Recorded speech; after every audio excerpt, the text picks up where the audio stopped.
How's it going, guys? Noah from Kicking the Bass TV here with another video, and it's Tackle Tuesday number 11, and it is over spinnerbaits. You guys have been wanting me to do it on spinnerbaits, or you guys are calling them spinners. I'm guessing spinnerbaits is what you're talking about. I can tell, got a big old box spinnerbaits right here. And to be completely honest with you guys, I don't fish spinnerbaits much, but there are times when I think you should be fishing a spinnerbait, or I think I should be fishing a spinnerbait, but I just don't want to. Mostly substitute that out of fish head spin. So let's go ahead and pull out a couple and see what we got going on. Alright guys, pulled a few spinnerbaits out. Right here I got one in white. I got in white blades as well. Some regular little leaf blades. That's a smallmouth bait, all white spinnerbait. I don't fish for smallmouth, but I know that. Here's one that's in gold and one that's in silver. Also regular little leaf blades. It's another white one. It's got one Colorado, one willow leaf. It's also, as you can tell, I put a trailer hook on it. It's got one right there with one big blade. So, when would I fish these? So, mostly if the water's really, really dirty and I know that you're gonna more rely on vibration, the thump in the water and everything, I'm most likely gonna pick a solid Colorado blade. I don't have any laying out right now, but mostly a solid Colorado blade will work very well. Mostly in like a black color or a chrome color Colorado blade, just regular standard silver color like that will work as well. Also in night fishing, Colorado blade is really good. Also like a black spinnerbait with just a regular willow leaf blade on this is great. But it all depends on what you're fishing. If I'm just fishing a normal one, I would just mostly throw something like this, you know, just a standard old spinnerbait with willow leaf blades. That's just like a bluegill colored pattern. White one right there, that's always good as well. You can't go wrong with that. And so when would I fish a spinnerbait?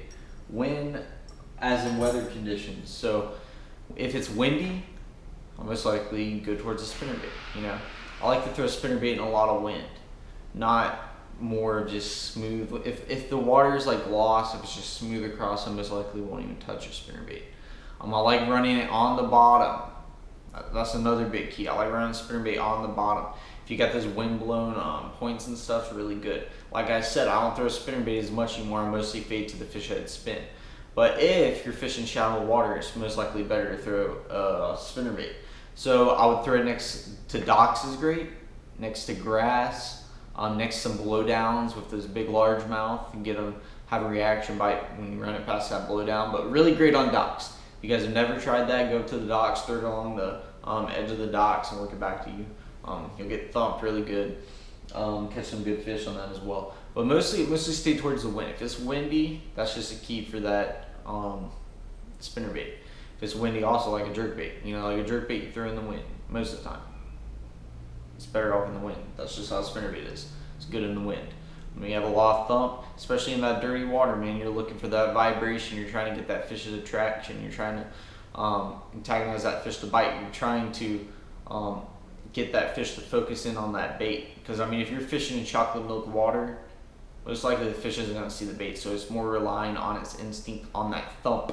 So you're wanting that thump, you're wanting the crankbait, you're wanting spinnerbait, you're wanting the thump action. So that's really good, especially about the Colorado blades. So when to use the blades, this one's going to be a little less thump, just a regular blade. It's going to be a little less thump. But if you throw a big Colorado blade, like I said, I don't have one with a solid Colorado, but Colorado is the one like that, looks more like a spoon. If you throw that, it's going to have more thump. It's going to have more vibration for the fish.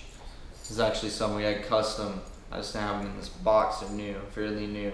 As you can tell, they're dark colors. This one's black, this one's blue and black, this one's red and black, and they all have a big old Colorado blade on them. That's the one I was talking about, guys. When to use these? At nighttime. That's personally what I like. I like a dark spinnerbait at night. I like a lot of thump at night. So a great combo is that dark colored spinnerbait with that big Colorado blade. It's gonna have a lot of thump in the water. If the water is really dirty, that's great as well. Even a white one with a big Colorado blade is great. But when to use those, like I said, more dirty water, nighttime, etc. Colorado blade. Rather than that, mostly just a regular little leaf blade. Also, if you're wanting to work this, most of the time you're working this fairly slow. You're not really reeling it fast. If you're really fast, it's going to go on the side anyways. It's going to kind of tilt and stuff. So you're not going to want to work it too fast. But if you're wanting to run it a little bit more faster, what you can do for these ones that have 2 blades, you can actually snip this first blade off.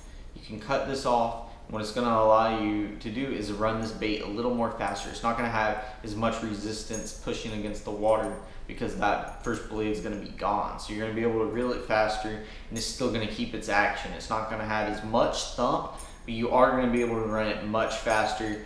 And if that's the way you want to approach those fish, if they're more aggressive, and then that's the way to go. You know, you want to run it a little bit faster. You want to antagonize those fish to bite the bait. Cut that front one off. It's not going to have as much thump, like I said, but you are going to get to reel it much faster. But all depending, like if you're in dirty water, man, you're going to want the thump more than the fast. So just depending on the situation. It's all depending on the situation. Don't overthink that.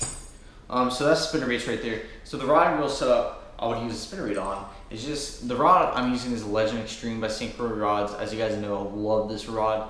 And it is a medium heavy power rod, and I do have a fast action tip on it. You're not really wanting to go too light on the spinnerbait.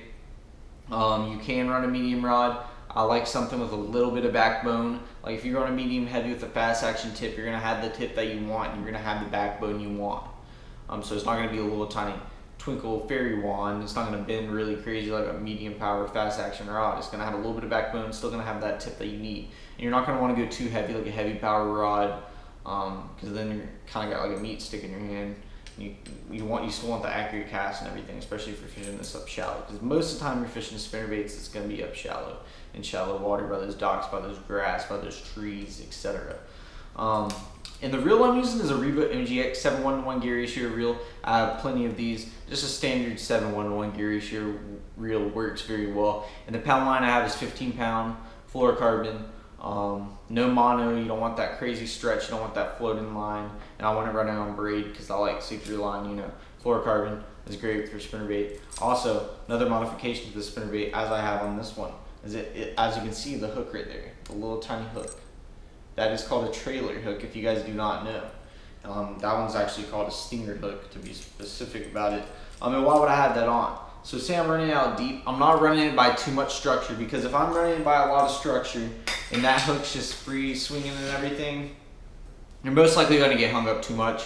So if you're running it more in open water, if you're running it by those docks and you're for sure there's not too much brush around it and stuff, then that'd be fine to run. But if you're throwing it up in the grass, you can have that on. It's just going to get a lot more grass on it and stuff. And if you throw it next to those laydowns, most likely you're going to be going over those trees, grazing over those laydowns. So you're not going to want the trailer hook specific for that.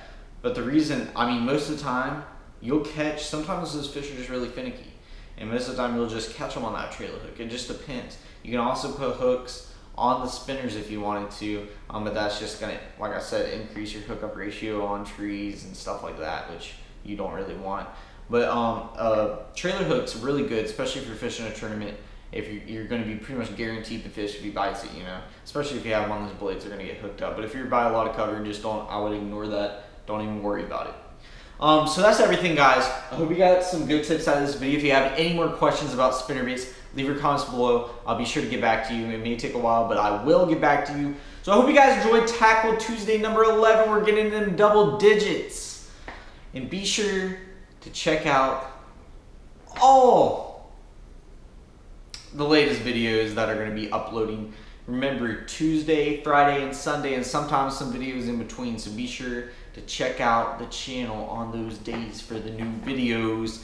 And if you guys don't know, by the time you guys are watching this, I'm going to be fishing World Finals. You guys are watching this Tuesday. The next day is the first day of World Finals, which is tomorrow. So if you guys are watching this right now, tomorrow I start World Finals on Lake Pickwick. So get ready for all those funny vlogs and everything, guys. I know you guys are going to love it. And then after World Finals on Pickwick, I have Nationals on Kentucky Lake. That's going to be another week-long. They're both a week-long tournament.